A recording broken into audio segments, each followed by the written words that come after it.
So, welcome to Northern Powerhouses, our business success stories series of interviews, where we discuss with local business leaders their backgrounds, their successes, their challenges, and what's really driving them forwards. And this morning, I'm delighted to have with us Chris Barber, who's CEO at Lhasa. So, Chris, thank you so much for spending some time with us. And if you'd like to introduce yourself, Lhasa, what you do, how you help people, that would be wonderful. Yes, so let's start with me. I'm Chris Barber. I'm the chief exec. From a background, I'm a scientist, a chemist. A long, long time ago, working in a lab. I used to work for a major pharmaceutical company.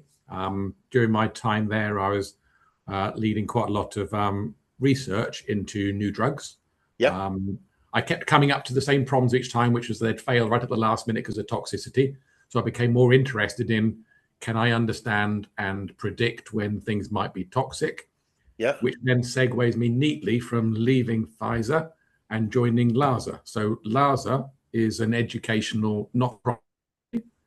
Its purpose is to support decision making on chemical safety. So exactly what I needed when I kept failing to design drugs that would be successful is, Yes. how can we understand from a chemical perspective why this compound is going to be toxic. So Right. this is what Lhasa focuses on.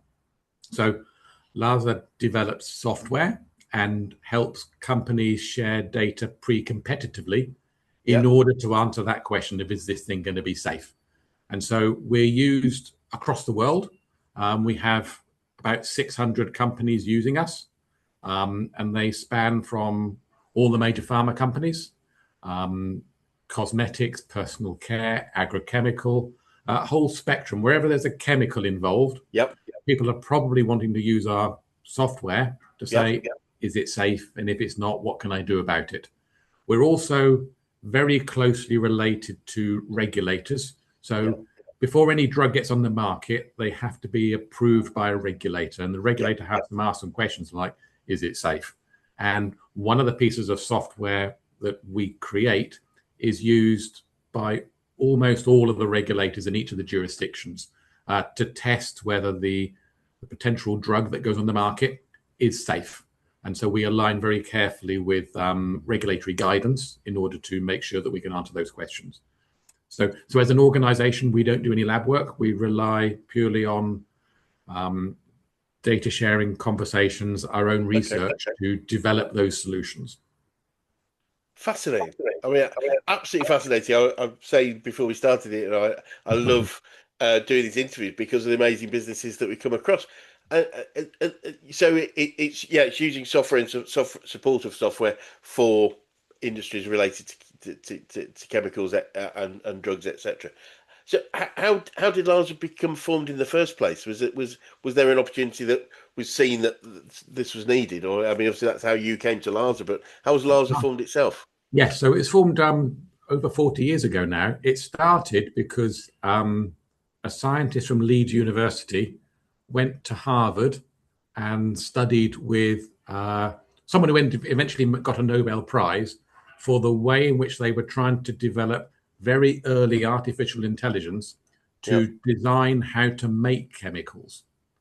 But that methodology of how to make chemicals, this scientist thought, I can apply this same methodology to design whether a chemical is safe. And so he Right. came back to the UK and set up this collaboration initially with a small number of agrochemical companies.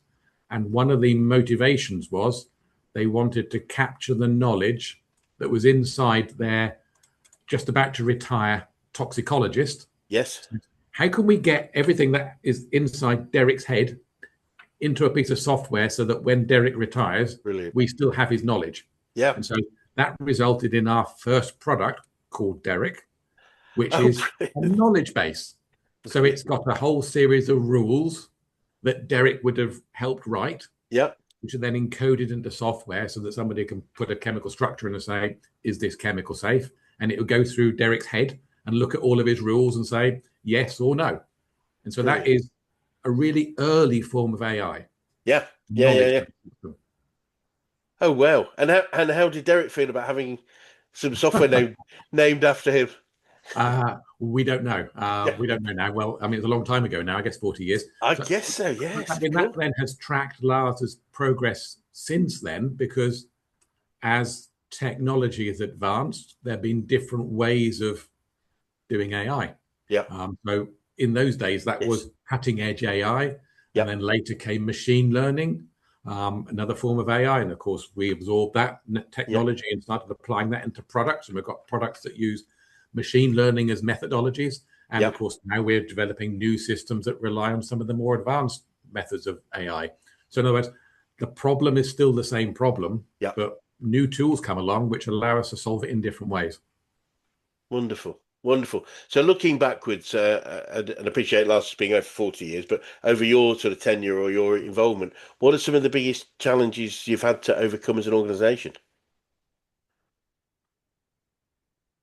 I think the big challenge is adapting.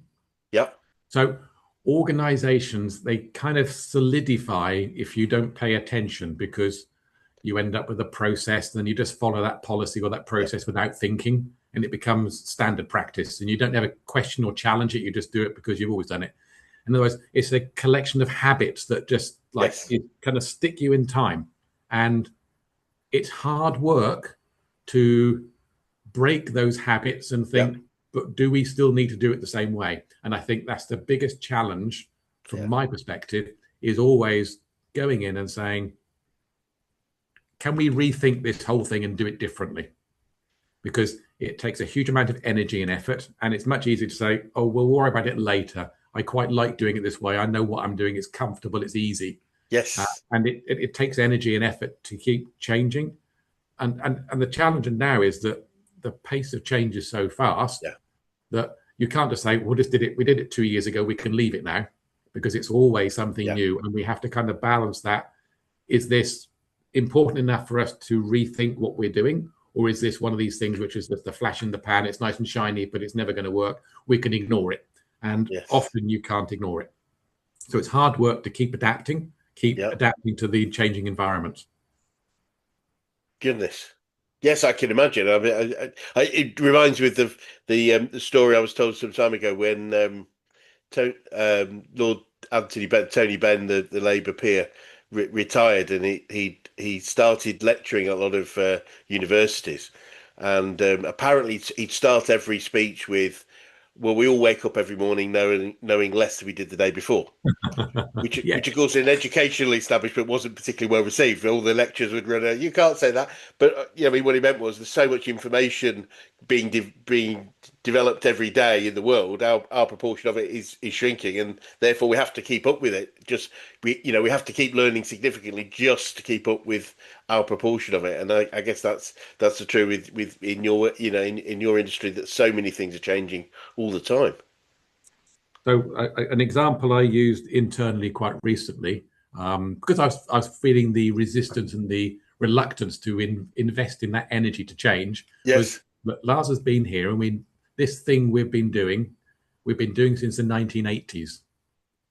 What can you identify that was in the 1980s that is still the same now? And there aren't be many things. There won't be any fax machines. There won't be any telephone directories. There won't be any cathode ray machines. Like almost nothing exists now that was used and cutting Yes. edge in the 1980s. And so that kind of wake up call is super important, because you think, oh gosh, and actually now you've said that, yeah, actually, I feel a bit silly saying that it's okay. We don't need to change, because it's amazing what we can do differently. Absolutely. I took or this is ages ago, but I took my daughters to the is it the National Film and Television Museum in Bradford? Yeah. And they had I think it was a temporary exhibit, but it was an exhibition of televisions over time. And the shock on their faces when I had to say, "Look, used to have to get up and go and press a button, or even eventually dial a dial," and they couldn't believe the world of TV without remotes, etc. And it's a great. I think that's a great example of just seeing at any point in time, or however old you are, what TVs were like, was a great example of how things have just continued to change over time. It's impossible to stand still, isn't it? Yeah, Yeah, I've done the same thing with my kids, taking them around, and they get bored as well, saying, "I'm not interested in what it would like, Dad, now, because I've got my mobile phone and I want to look at the exhibitions. I don't Abs- care." Absolutely, they don't really care about TVs anymore, do they? They've got it all on No, the exactly. Yeah. phones. It's like it's just not just not interesting. I'm guessing in what I do, I do a lot of behavioural profiling, and without trying to sort of bring groups of people together, I would imagine that scientists are quite structure and rules based in general, and therefore that makes it more difficult for the rules to be changed, the things over time. There would be a natural mindset of do it the way we've always done it, as opposed to some other Yes, mindsets are different. yes. To give you an interesting slant on that, so and I was trained as a scientist, so this is critique is about me as much as Yes, everybody it's else. not a critic; it's just an observation. Just Well, so we that's not can. what I'm going to say yet. So when you're trained to be a scientist, you're trained to describe the problem, Yep, define the study you're going to do, collect the data, analyze the data, draw a conclusion, then explain what it all means. yep, That's how you have to work as a scientist. But if you go talk to somebody else, you need to work in exactly the opposite direction. You need to say, this is what we found, this is what it means. Do you want to understand the details?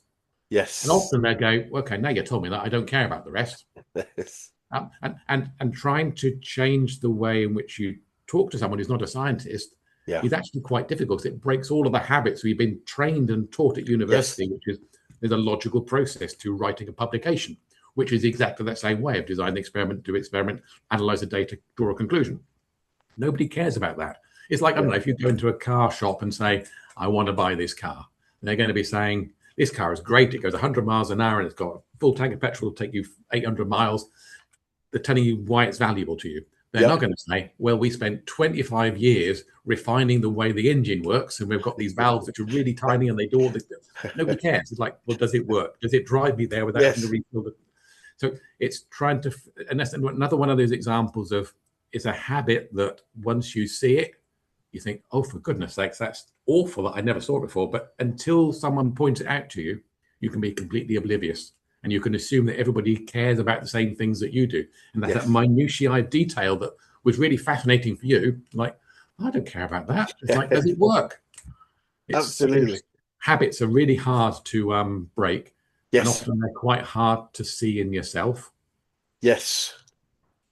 Yeah, 100%. I think it's that external view, and as I say, often in teams I use a tool that allows us to analyze that and really help people see the benefits of the behaviors they have, but also the potential drawbacks. It's like anything. There's a balance between the two of that. So it's absolutely fascinating. There's an interesting. I think it's they reckon to change a behavior you have to repeat it consistently at least 21 times.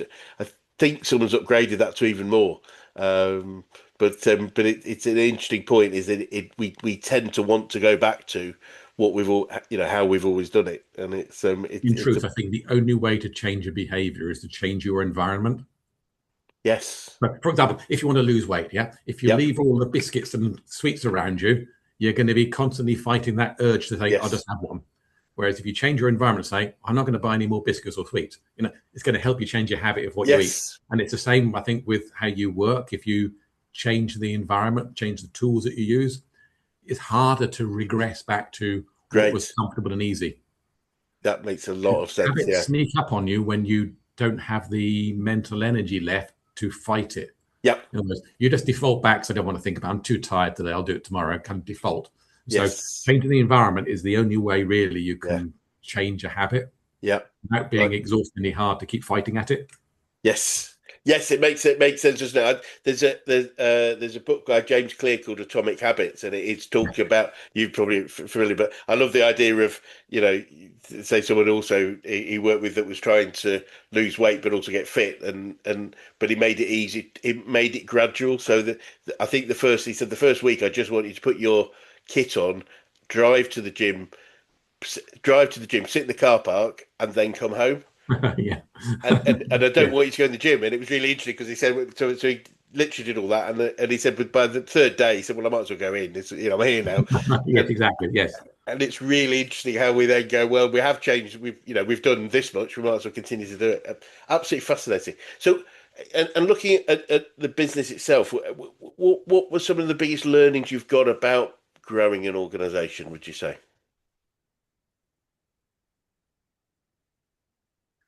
I think one of the most important pieces I had to put in place was defining a purpose. Yes, and It sounds really cheesy and really naff, but if you can articulate in a sentence what really matters and yeah, why it's important, it's much easier to kind of for everyone to see their part in yeah, driving in that direction without something which is useful and clear and an aligning point. It's really hard. So, yeah. so as a charity, we have articles, and they have a whole load of like wordy documents to describe what we can do, what we can't do, why we exist, and what makes us successful. But Yes, they're written in legalese, and no employee is ever going to sit there and read through these and identify themselves with this wordy document. So yeah, you don't get a sense of why what we do is so amazing, why it's so important, and how it's going to change the world. Whereas if you can articulate that sense of yeah. excitement, potential, and opportunity and impact in a short sentence, it motivates massively. So to me, that's one of the biggest things that I had to put in place was a purpose. So we went away from our articles of association into this is why we exist. This is what makes us successful. Brilliant, This is what makes an impact in the world. brilliant, brilliant. And once you have clarity on that, it supports everything else that happens in the organization, the business. Yes, It exactly. Yeah. it's your brand. It is who you are, what you choose to do. So it supports marketing. It supports recruitment. So because people understand as I join the organization why, and for me, it also makes decision making way more easier, Chris, because it's just like, well, does this take us closer or in line with our purpose or not? And Totally, totally. So, I mean, that's one of the other things because we've grown to a point now where it's impossible to control everything yeah, from on top. The yeah, only way is through empowering others. And the only way you can great, empower others is to make sure that they're preloaded with what they're trying to achieve brilliant, and the parameters by which they make decisions. Then it means empowerment works. But if you try and not do any of those things, you kind of fail. So yeah, I think that's kind of one of the massive shifts for all organizations is that I don't know if you go back 100 years to how companies existed, yeah, they could be very top down. They very could be very bureaucratically managed. Henry Ford, yeah, he defined everybody's job on the production line, and they yeah, just did that job. Um, it's impossible to run a business that way now. Well, yeah, almost impossible. I'm sure there are quite a lot of companies that yes, struggle but are reasonably successful, or are government institutions that run exactly that way. But yes, but they don't change. They're kind of invariant. They're kind of stuck because no one can understand everything in order to make any changes. yeah, Whereas companies that are agile, they have to work backwards. They have to say, if we want to get here, this is the what we need to do. yeah, How you get there, like you've got not quite free range, you've got some parameters within which you need to operate, but you yeah, can discover your own how and find a way of doing it. And that then allows those who are doing the work to innovate in ways which you'd never anticipate in order to do it. yeah, But it's quite hard to get that culture set up. It's not something you can just like write on a slide and present it once and everyone says, yeah, I got it, we'll do it. You have to spend a lot of energy absolutely. kind of manage it into existence. I always think it's a bit like having a garden, in the sense that unless you want to just like a mess, you have to manage it if you want it to look good. It won't Consistently. just grow the way you'd like it to in your head without putting energy in to kind of pull the weeds out and to prune it and to plant things in the different places. You have Brilliant. to manage the whole thing. Yes. Yeah, absolutely. And I think, what I've seen with businesses growing to different sizes is that the job of the CEO and often the chairman, depending on the particular role, is to maintain the values and the purpose of the organization and communicate those effectively. That's Yeah. becomes one of the key roles, I think. Yes, exactly. Yeah. So for anyone watching, you said you've grown quite a lot. What sort of size of organization are you now? Um, we're just under, well, Lhasa as a whole is just under 200 Wow. people worldwide. But we've made a few acquisitions over the last couple of years. And so we've got some subsidiaries. And I guess that probably brings us as a total to about 250-ish. Wow. But we're scattered all over the world. So Our headquarters is in Leeds, but Yep. we have people working remotely in everywhere, whether it be America, Europe, uh, Latin America, Japan, uh, everywhere. So we are a global organization, which again is another challenge in terms of how we operate because of the time zones, because of the language, because of not being connected on a day-to-day basis. We have to put a lot of energy into enabling it to be successful. And one of the things which we obsess about is culture. It is probably the most important thing that we do is Great. worrying about the culture, setting the environment up for working to be effective. And that's how we operate, how we behave, how we treat one another, the systems we put in place to make remote working effective, the systems we put in place to train and support people. So we do quite a lot of training on cultural values in different countries. It's a fantastic book which we've been inspired by, which is around how different countries have different cultures and the way they approach problems are entirely different. Yes. Called The Culture Map. It's a brilliant, brilliant read. And it kind of brings to life the fact that values and behaviors and approaches to problems are entirely different in different countries. Yep. Um, give you one example. So feedback. We're very used to feedback in the UK, and we often call it that sandwich. Yeah, it's the same in the US, where Yes. you say something nice, then you give Yeah. the feedback, and then you say the thing to kind You'll of be wrap it up with something you'll nice again. You kind of hope that that whole package is absorbed. you'll be That very polite there. I think it's called exactly, yeah, exactly, exactly. Yeah, you know what I mean. So yes. so that work, we're kind of used to that structure. Yeah. Um, you go to Europe, France, for example, Yeah. feedback's entirely different. The first thing you say, that's the most important thing. Second thing you say, that's less important. So if Okay. you apply that same thing, Yeah. the person will walk out thinking, oh, it's all going really well because the first thing I heard was really good. And then they don't listen to the second thing because it's not that important because it's Yes. the first thing that is. And so if you don't recognize that, you can live in entirely different worlds and you can be as frustrated as heck with this person because they're not listening to you because you've told them in a way that doesn't fit with their Yeah. way of thinking. And so recognizing this difference is amazing because then Yeah. you can suddenly change the way you interact. And of course, if as we're an international organization and we have, oh, I don't know, I'm going to guess about 30 nationalities across Lhasa. So we're really diverse. For us, it's a case of diversity is fascinating, it's really interesting, and it gives us a superpower. And it's a positive benefit, but it comes with that challenge of how do I communicate with someone who has an entirely different way? I do a lot of work in Japan, and when you go to Japan, it's considered impolite to say no. Yes. Yeah. So you have a conversation, and they'll say difficult.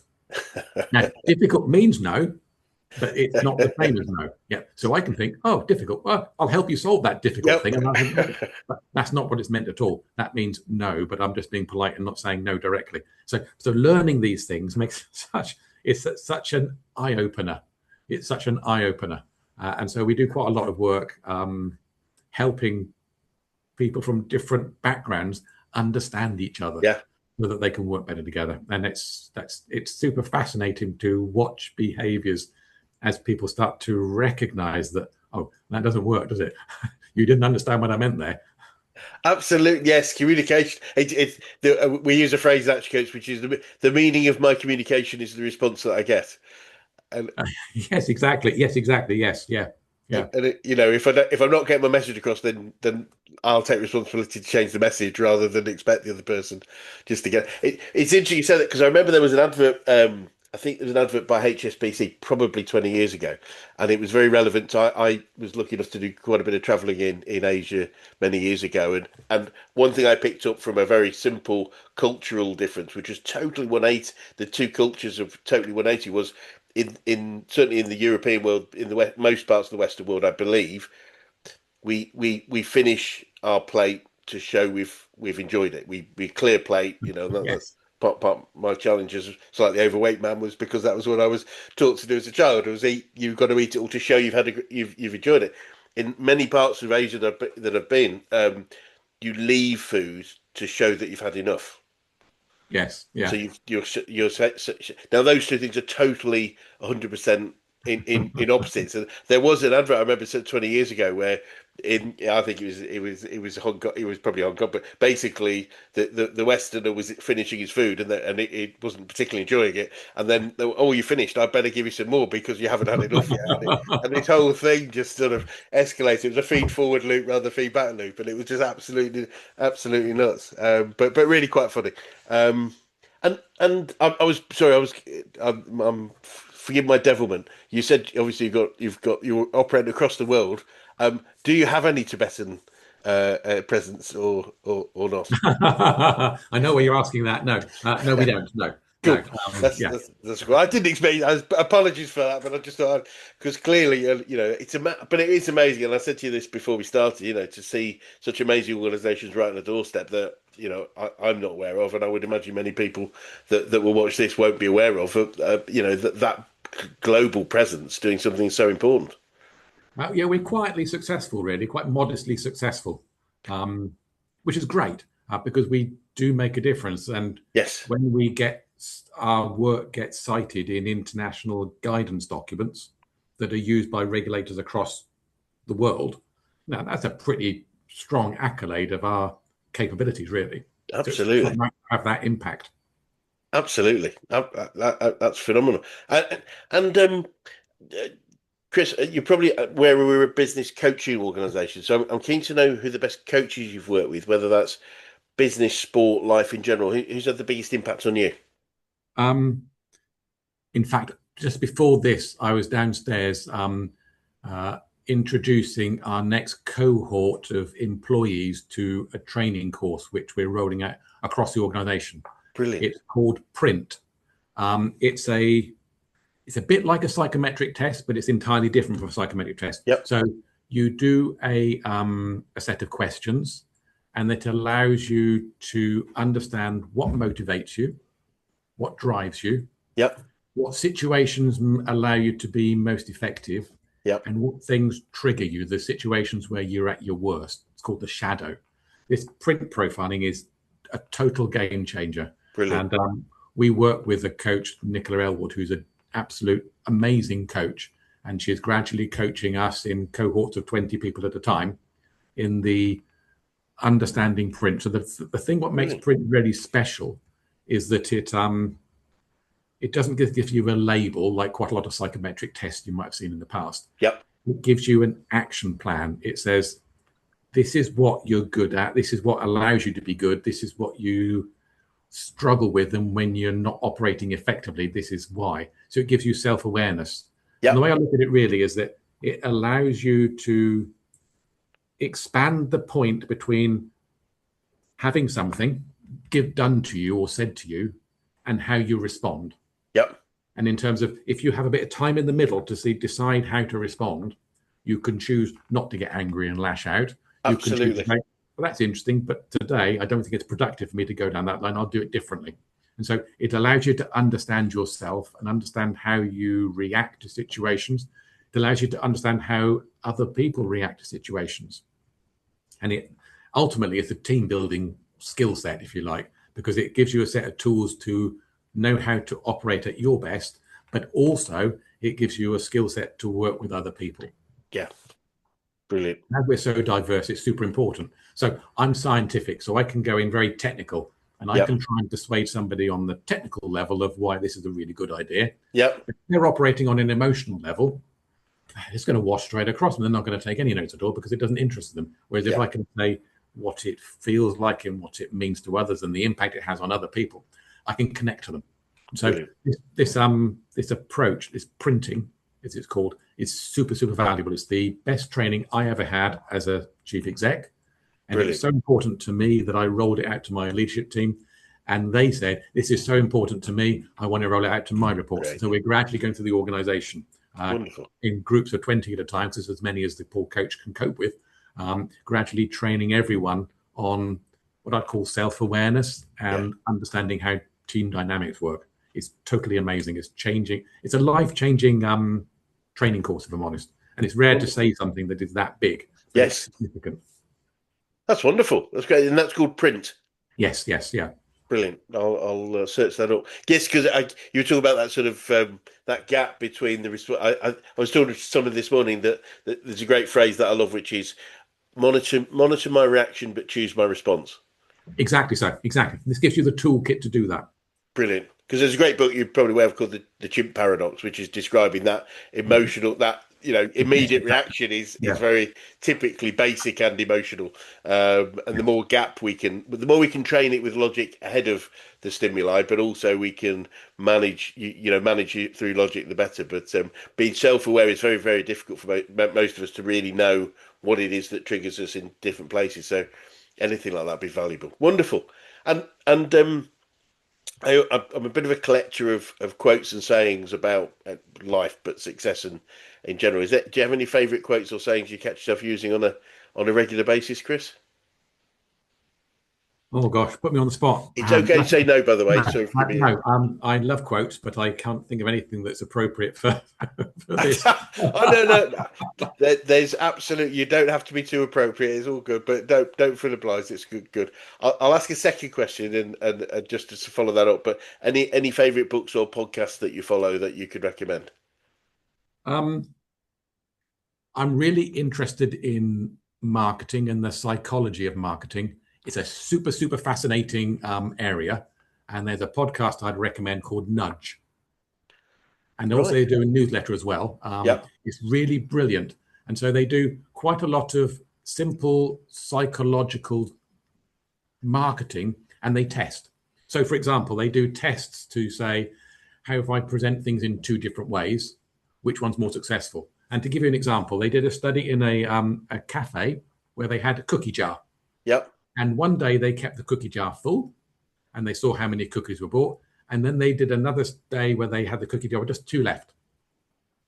And the increase in the number of cookies sold when the jar was nearly empty was Interesting. more than 10%, because it's psychologically, they must be good because they're popular Yep. and there's a scarcity there. If I don't get one, I'm not going to get a chance to get one. And so these psychological tricks work. And another example they gave recently was the difference between Boots and Lush, where you can sell the same product in Lush 14% more than you can sell Yes. it in Boots, because Boots is kind of like traditional and Yep. organized, and but not emotionally connecting, if you like. Whereas Lush, it's a different environment, a different way of presenting goods, and you can charge more because of that. And okay, it's not useful for us in a charitable perspective because we're not for profit anyway. But Yep. it's super interesting in terms of how we can be manipulated by the way in which we present things. So the podcast Nudge is brilliant for that. The other podcast I'm a great fan of is Zoe, Zoe. Yes. So this is a group of scientists who are studying nutrition and looking at a whole different way of thinking about food. So they're very hot, for example, on this area, which is getting quite fashionable around ultra processed foods. Yep. But they do, again, they do it's a scientifically based approach, and Yes. so you get such a different insight into what matters and all of Yeah. the myths we were taught as children, which is fat's bad for you, for example, Yeah. not true, and calorific content on packets is not relevant. Yeah. And they scientifically explain why, which is why I love it because I'm a scientist. So if they explain to Yes. me that actually you don't absorb the fat in almonds if you eat them when they're whole, because you don't break down the cells and release the oils, and therefore they're not absorbed.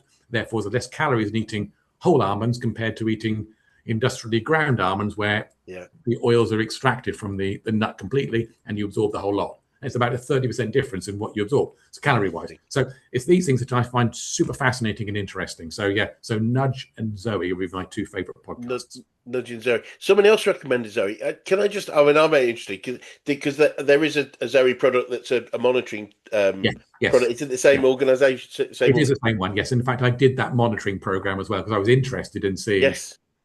how do I personally respond to foods, Yes. and it has changed my diet. I It eat differently because of what I learned from doing that study. brilliant. Fantastic. Oh, that. Thank you. Those are two very interesting things. Yeah, the nudge example. It brought me to mind a friend of mine, a guy called Philip Hesketh, who speaks a lot on persuasion and influence. And one of the things he picked up, he was in a coffee shop many years ago, and he ordered his coffee, and it's very difficult to do this visually, but the person behind the counter, the server said, "And would you like a cake with that?" And he said he's always picking up these sort of keys, and he said, "Are you trained to do that?" And she's absolutely. We've found that 33% more people will buy something when I move, because I move my hand. Their eyes move to the cake, so Yes, rather than exactly. just going no, thank you, they look at the cake and go, well, that one does look rather nice, and it sort of reminds me of the cookie jar. Oh, they've nearly gone. I better have one of those. So yeah, absolutely fascinating. Really, so many very interesting things. Um, and sort of on learning on the learnings front, what would you say you've learned about yourself throughout your journey so far, Chris? I think the hardest thing for me is to operate in different modes depending upon the role I'm in. Um, Yes. as a CEO, I have a different role, and that's more about enabling and facilitating and helping others become better, Yep. better scientists, better leaders, um, and not solving the problem myself. I find that really hard because I'm curious and I want to solve it. If you show me a problem, Yep. my first response is, I think I can solve that. Yep. I won't always solve it, by the way. I'm not like I'm a total genius or anything like that. No, But my instinct is I want to see if I can solve this yeah, problem. yeah, Whereas I recognize that that's not my job. That's yeah. not my job to solve everybody else's problems. So if I do that, they're going to have a long list of dependent people who are waiting for me to solve their next problem. So I've got to teach them to solve problems. So I have to teach them to think the way I would solve the problem and let them do it. And Brilliant. I find that really hard. But I have to work on it all the time. Brilliant. It's interesting. In Action Coach, my organisation, our definition of a true business is a commercial, profitable enterprise that works without its owners and leaders. Yes, yeah, And I think that's really key. And it doesn't mean we can't. I always use push it can work, but the point being is our job is to move to the next level by being able to delegate what we do right now, well, especially I'm as a trying to design myself out of yes. the organization. Well, I Ultimately, I heard a lady a little while ago. There's a great event in Leeds called Climb. I don't know if you've attended it, but it's a 2 day event, connect primarily designed to connect um, investors with businesses looking for investment. So it's very much, but it's a broad church of business growth investment. But they've had a lady come over a couple of times, a lady called Jennifer Byrne, who's ex CTO at Microsoft. So yeah, very, a really very highly intelligent, highly driven, and also very very great speaker. And she said a couple of things when I first heard her, and I was surrounded by lots of business owners and leaders, and you could see them all sort of take a step back. She said, "Get this right." So she said in the US, when they recruit C-suite executives, they actively test them on their ability not to do things. And you can see the whole audience going, hold on a minute. It's like they'd all be slapped in the face with a wet fish. It's like, what are you talking about? And it was fascinating. And I see that in what I do when working very much in the sort of SME sector of most, business, most people, and we're culturally trained that the harder we work, the more successful we'll be. That, yeah, that, and that is sensible and true. But in terms of leadership of organizations, that only takes us to a certain level. yeah, And if we're not able to work through other people, we're not able to make that change over time, as you said, with constant work on ourselves, then we become the bottleneck to growth. yeah. You can't scale unless you let go. Yeah, Absolutely. But it's so difficult because we're obviously trained, that it's about how we fix things and how hard we work. Um, so, Chris, looking forward a little bit now, what does the future look like for Lhasa, and what challenges do you think you might face, if any? um, AI is the simplest answer for that because it is such an industrial revolution. It's at a Yep. scale and a speed that we've never seen before, Yes. and that to me is totally amazing in its potential and totally scary in its potential. Yep. So Yeah, both ways, we can either be brilliant or we could be lost behind. And I think there's a risk both ways. yeah, I see the positives more than the negatives because I think if we're on that curve, on that trajectory, then we can. It's a superpower for us to accelerate what we do and be better at doing it. But if we ignore it and pretend it's not a problem for us, yeah. then somebody else will eat our breakfast for us. Yes. Yeah, no, I totally get that. I think, the biggest risk is not engaging with it. Yeah, The biggest yeah. risk we can take is try and pretend it's not there and it doesn't have an effect on what we do and how we do it. So I'm obsessed with exponentials as well. It's one of the things that I'm kind of look out for. So I see um, the performance of AI, particularly the large language models, is accelerating exponentially. Yep, The cost of using them is decreasing exponentially. yep, The cost of creating power is decreasing exponentially. Almost yes, everything I see in the way we're operating is that it's all on an exponential curve, and it goes everywhere. So I don't know, even the price to put a kilogram of a satellite into space has decreased exponentially. yeah, So yeah, all of these things I see exponentials every time I look at anything these days, and it's kind of like it makes you recognize that. So exponential means that not only is this thing accelerating, but the rate at which it's accelerating is itself accelerating. it's accelerate. Absolutely. So and because when you see the world through that world of is no longer linear, but Yeah, is exponential, it gives you a sense of urgency to move now because otherwise that gap's going to be too big for you to ever yeah. jump. No, it makes perfect sense. I was talking to somebody recently, and they were saying, AI and learning models plus quantum processing and the speed with which processing is increasing. And as you said, you put all these things together, and yeah, it really is something we've all got to be on top of. And looking back over your career so far, is there anything significant you do differently, do you think?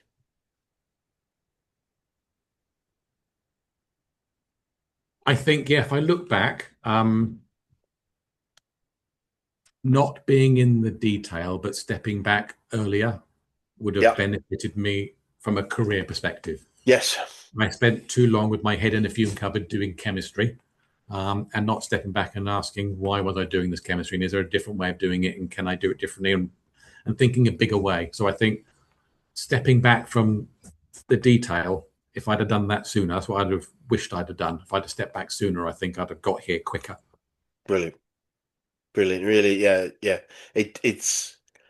But yeah, that's great. I think it's great advice for Sully. I think the key message is consistently step back and have a look, isn't it? And Yeah, you may yeah, be in the right place, that's fine. But if you're not, where do we need to be? yeah, Um, yeah.